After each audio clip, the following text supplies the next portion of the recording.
इस मैंगो के सीज़न में आपने मैंगो की आइसक्रीम बनाई या नहीं? अगर नहीं बनाई तो चलिए आज हम मैंगो आइसक्रीम बनाकर तैयार करते हैं। बहुत ही इजी तरीके से आज मैं आपको ये बताती हूँ कि आप मैंगो आइसक्रीम किस तरीके से घर पर बनाकर तैयार कर सकते हैं। तो यहाँ दो तरीके के मोल्ड में मैंने इस आइसक्रीम को बनाकर तैयार किया है। मैंगो आइसक्रीम बनाने के लिए ले लेते हैं 1 कप मैंगो। तो आप बड़ा छोटा जो भी आपके पास मैंगो हो वो मैंगो ले लें, बस मैंगो अच्छे से पका हुआ होना चाहिए। तो आज मैंने यहाँ 1 कप ले लिया है मैंगो। इसे अच्छे से आप धो लें और कट कर कर तैयार कर लें। अब ले लेते हैं मिक्सी का जार, उसमें डाल लेते हैं ये जो हमने छोटे छोटे पीस कर कर रखे हैं मैंगो के, वो इसमें ऐड कर लेते हैं जार में। अब ऐड करते हैं इसमें 2 कप दूध। आप अगर कम ज़्यादा क्वांटिटी करना चाहते हैं तो इसकी क्वांटिटी को बढ़ा लें या कम कर लें। अब अपनी पसंद के अकॉर्डिंग डाल लेते हैं इसमें चीनी। थोड़ी सी डालेंगे इसमें इलायची। तो यहाँ मैंने 2 से 3 इलायची का इस्तेमाल किया है। इसे छिलकर और मैंने इस मैंगो में डाल लिया है। अब मैंगो को अच्छे से पीस कर तैयार करने के बाद इसमें ऐड कर लेते हैं दूध।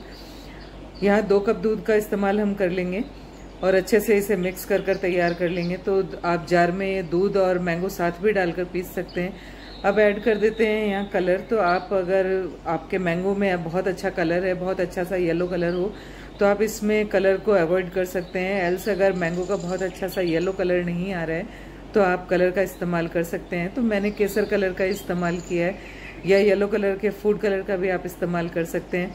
तो अच्छे से इस मिक्सचर को तैयार करने के बाद हम ले लेते हैं, मैंने यहाँ लिया है चाय, जिस कप में हम चाय पीते हैं ना, कागज़ का जो कप आता है उसी कप का यहाँ इस्तेमाल किया है। उस कप में ये जो हमने मिक्सचर तैयार किया है उसे डालकर रख लेते हैं। तो यहाँ मैंने कुल्हड़ में भी इस आइसक्रीम को जमाया है और इस तरीके से कप में भी जमाया है।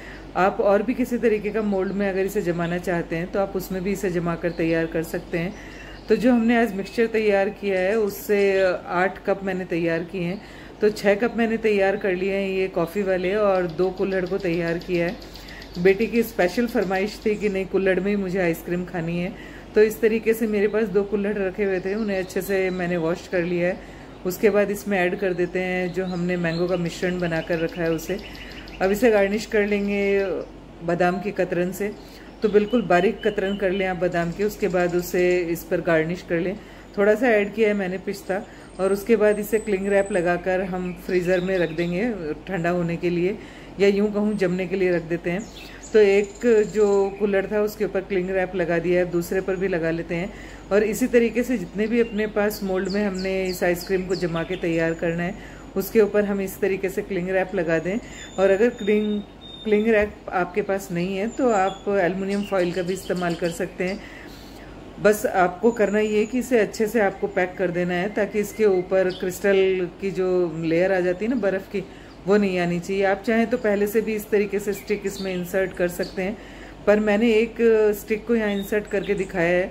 वैसे मेरी अपनी चॉइस में नहीं है कि मैं इस तरीके से स्टिक लगाऊं, चम्मच से ही खाना ज़्यादा प्रेफर करते हैं हम। तो इस तरीके से मैंने इस आइसक्रीम को ओवरनाइट के लिए फ्रीज़र में रख दिया था, या फिर आप 7 से 8 घंटे के लिए इसे फ्रीज़र में रख सकते हैं। अब यहाँ क्लिंग रैप लगाने के बाद मैंने इसके ऊपर रबड़ लगा दिया था ताकि ये अच्छे से जमकर तैयार हो जाए। तो जो पेपर कप थे उन पेपर कप को हम कट कर लेते हैं। इस तरीके से आप कट कर लें उसे, और ये जो पेपर कप जो है उसे आप हटा सकते हैं। अगर आप चाहें तो थोड़ी देर के लिए इसे हाथ में रब करें और उसके बाद इसमें स्टिक को इंसर्ट कर लें। एल्स अगर इस तरीके से आप सर्व करते हैं तो ये बहुत ही इंटरेस्टिंग लगती है मैंगो आइसक्रीम। तो इसी तरीके से मैंने यहाँ पर जितने पेपर कप्स थे उसमें से इसे डिमोल्ड कर लिया है। अब चलिए इसे कट कर कर देख लेते हैं। तो इजीली वैसे ये कट हो रही है, पर जब भी हम घर पर कोई आइसक्रीम बनाते हैं तो इसे निकालकर हमें तकरीबन 5 से 6 मिनट के लिए बाहर छोड़ देना चाहिए, और उसके बाद ही इसे कट कर कर तैयार करना चाहिए। या आप स्टिक अगर इसमें इंसर्ट कर रहे हैं तो उसके लिए भी आपको पहले इस आइसक्रीम को बाहर निकाल कर रखना चाहिए, उसके बाद ही इसे डिमोल्ड करें। तो ये दूसरी वाली तो क्योंकि पहली कट की है तब तक में वो थोड़ी सॉफ्ट हो गई। तो इसी तरीके से हम सारी आइसक्रीम को कट कर कर तैयार कर लेंगे। और देखिए इस तरीके से आप आइसक्रीम बनाएं एंड एंजॉय।